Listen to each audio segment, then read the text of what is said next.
Assalamualaikum warahmatullahi wabarakatuh. Bismillahirrahmanirrahim. Alhamdulillahi rabbil alamin. Wassalatu wassalamu ala ashrafil mursalin sayyidina wa maulana Muhammadin wa ala alihi wa sahbihi ajma'in, amma ba'du. Pertama, saya ucapkan terima kasih kepada teman-teman hufat yang pada malam hari ini bersilaturahim ke rumah saya untuk mencari referensi tentang beliau almarhumah Romo Kyai Najib Abdul Qadir. Di sini perkenalkan, saya Muhammad Anwar, asli dari Bantul, Yogyakarta. Untuk mengenang beliau, saya akan sedikit cerita bahwa Romo Kyai Najib Abdul Qadir itu menurut saya sulit dicari tandingannya dalam hal Al-Quran, baik makharijul huruf, kefasihannya dalam melantunkan Al-Quran. Saya belum pernah menjumpai sehebat beliau dari segi makhraj, kelanyahannya, kefasihannya. Selama ini saya belum menjumpai yang seperti beliau. Kalau lanyah banyak, tapi kalau dalam hal makhraj saya belum pernah menjumpai yang selevel beliau. Terus saya sedikit cerita, saya masuk di hufat itu tahun 90, tanggal 22 November kalau nggak salah, insyaallah. Waktu itu awal-awal hufat baru sekitar ada 9 orang yang terisi, baru kamar 1 dan kamar 2. Tapi kalau yang ngaji dari berbagai komplek sudah banyak. Tapi yang mukim di Madrasatul Hufat baru sedikit waktu itu.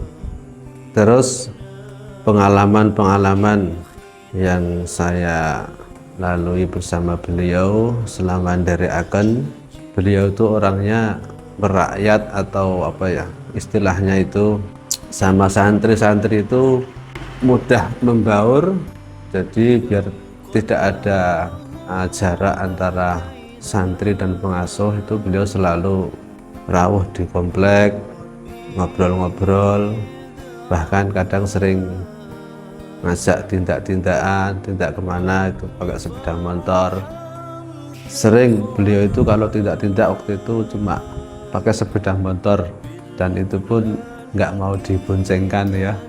Beliau selalu nyetir sendiri, nggak mau diboncengkan.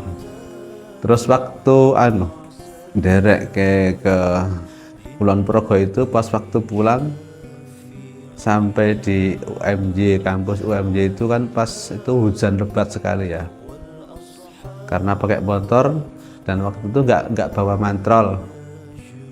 Dan akhirnya Pak Yai minggir, terus beliau ngendika, "Sik Kang, tak donganane ben terang." Nggih Pak Yai. Akhirnya berhenti di depan toko, tapi yang toko yang sudah tutup. Terus Pak Yai baca-baca itu, nggak sampai 5 menit langsung terang waktu itu. Nah, terus beliau langsung, "Oh terang toh, yuk ndang mulai." Akhirnya terus melanjutkan perjalanan pulang ke pondok. Waktu itu ya saya ya kagum bang, beliau ngendika sendiri, dan waktu itu langsung mustajab gitu loh. Kok iso ya. Itu yang pernah saya alami sendiri. Terus pengalaman saya mengaji itu, jadi saya setelah wisuda Masyhurah tahun 95 itu, terus Pak Yai ndawuhi ngaji qiraah sab'ah, karena dari awal saya itu langsung terjun ke Al-Quran, belum pernah ngaji nahwu shorof itu.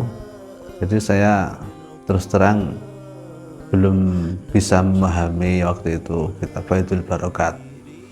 Akhirnya saya memutuskan untuk ngaji alat dulu.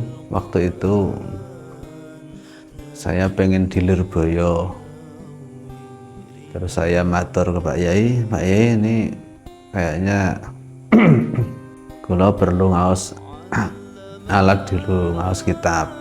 Nah Pak Yai dangunya, lah pengennya nanti Kang, kalau pengen tender Boyo Kediri. Oh ya apa tak terno sisan kowe, tak terno. Oke. Saya kaget, Masya Allah. Nggih Pak Yai. Terus akhirnya ngatur jadwal. Waktu itu Syawal ya. Kan penerimaan santri baru Syawal ya. Terus Pak Yai langsung sesuk dina iki berangkat sampean nganu matur bapak ibu, Pak Yai Najib sing arep ngeterno waktu itu ngoten niku. Terus saya matur bapak ibu, terus ya merasa apa ya, bangga yo terenyuh yo ra penak ngoten lho. Tapi kan kersa Pak Yai piyambak nggih. Dadi akhirnya yes ra apa-apa. Terus akhirnya diputuskan berangkat ke Lirboyo. Waktu itu yang berangkat bapak dan kakak saya yang dari keluarga, yang dari Pak Yai waktu itu Pak Yai Hafid, Pak Amin, terus Pak Zaini sama Cak Hasan, kalau nggak salah Cak Hasan. Yang nyoper Gus Itah ya. Terus sebelum ke Lirboyo mampir dulu ke tempat-tempat alumni di Tulungagung, di tempatnya saudara Mudovi, terus di tempatnya Kang Mas Duki, waktu itu Mas Duki di Blitar. Terus sorenya habis maghrib sowan ke Lirboyo, dia langsung Mbah Idris. Setelah sowan Mbah Idris ya ngendikan banyak, terus pindah sowan ke Gus Maftuh. Kan beliau Gus Maftuh itu kan waktu di Kerapyak ya barengan Pak Yai, kan beliau murid Mbah Yai Nawawi Anur Murkam, tapi waktu masih di Kerapyak. Insya Allah begitu. Terus sowan Gus Maftuh, cerita-cerita, ngendikan sampai malam waktu itu ya, jam 9 atau jam 10 itu. Dan akhirnya sudah kita berpisah. Tadi tinggal di Pondok Lirboyo, Pak Yai Guntur Jogja. Terus ya sing saya merasa seneng itu kan kalau Pak Yai kalau di Kediri sering nyambangi saya di Lirboyo. Tapi beliau tindak di dalamnya Kiai Habibullah bin Kiai Zaini Munawir, itu kan tidak jauh dari kompleks saya tidur. Beliau tindak di Kiai Habibullah, terus Kiai Habib ndawe santri nimbali kula ten daleme ngoten. Akhirnya ya sering ngoten niku. Terus kalau simaan di Malang itu juga sering dihampiri, diajak simaan di Malang. Nanti pulang ke Jawa Timur lagi ke Lirboyo, saya Pak Yai Guntur Jogja. Terus saya pun kalau pulang ke Jogja itu langsung jujukannya ya di Hufat, jadi nggak ke rumah dulu. Jadi karena yang paling waktu itu kan kendaraan umum belum ada yang nyampe rumah. Akhirnya seringnya langsung ke pondok. Nanti ke pondok kita pinjam sepeda baru pulang sebentar. Terus itu tiap setiap pulang ya seperti itu sampai 2001. Akhirnya kita ngaji lagi qiraah sab'ah itu, mulai ngaji lagi sampai 2003. Alhamdulillah hatam dan ikut wisuda 2003. Dan itu menjadikan pengalaman saya yang nggak terlupakan. Masih kayak baru kemarin, pokoknya masih ingat betul ya. Perlu lagi saya tambahkan kenangan-kenangan yang nggak bakal terlupakan itu, beliau selalu memperhatikan anak-anak pondok, bahkan bisa dibilang setiap saat itu pasti beliau sering tindak ke pondok ya, jagongan, ngobrol-ngobrol setiap hari seperti itu. Jadi beliau selalu sama santri itu saking akrabnya, bahkan seperti keluarga sendiri.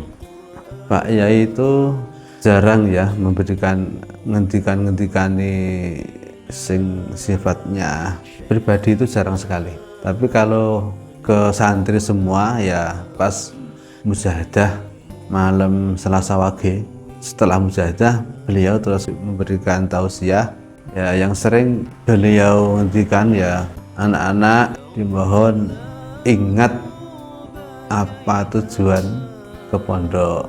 Kalau tujuannya di pondok itu mengaji ya, dengan kesadaran sendiri untuk selalu deres dan mengaji, jangan sering mengandalkan dioprak-oprak.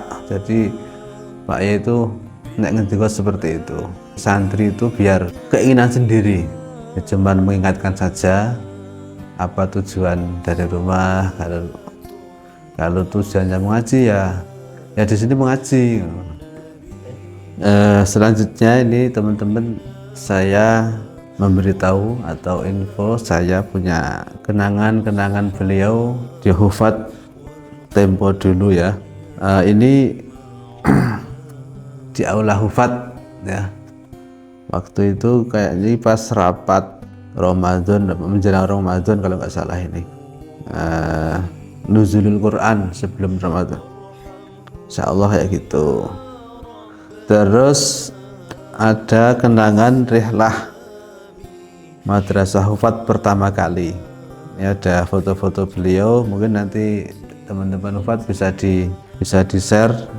Insyaallah belum pernah beredar ini, insyaallah. Karena dari awal yang megang saya, dan ini masih tersimpan dengan rapi, alhamdulillah. Nah, ini nanti mungkin bisa di teman-teman ya. Ini waktu di kendaraan, di bis sama beliau. Terus ini waktu ziarah di Sunan Ampel. Terus ini pas ziarah di Bahrul Ulum Jombang, tempatnya Gus Ali Zamroni. Terus ini pas ziarah di makam Kiai Malik, ayah beliau, ayahnya Gus Ali Zamroni Jombang, Tambak Beras. Insyaallah. Mungkin cukup sekian dari saya, kurang lebihnya mohon maaf yang sebesar-besarnya. Kita akhiri. Wassalamualaikum warahmatullahi wabarakatuh.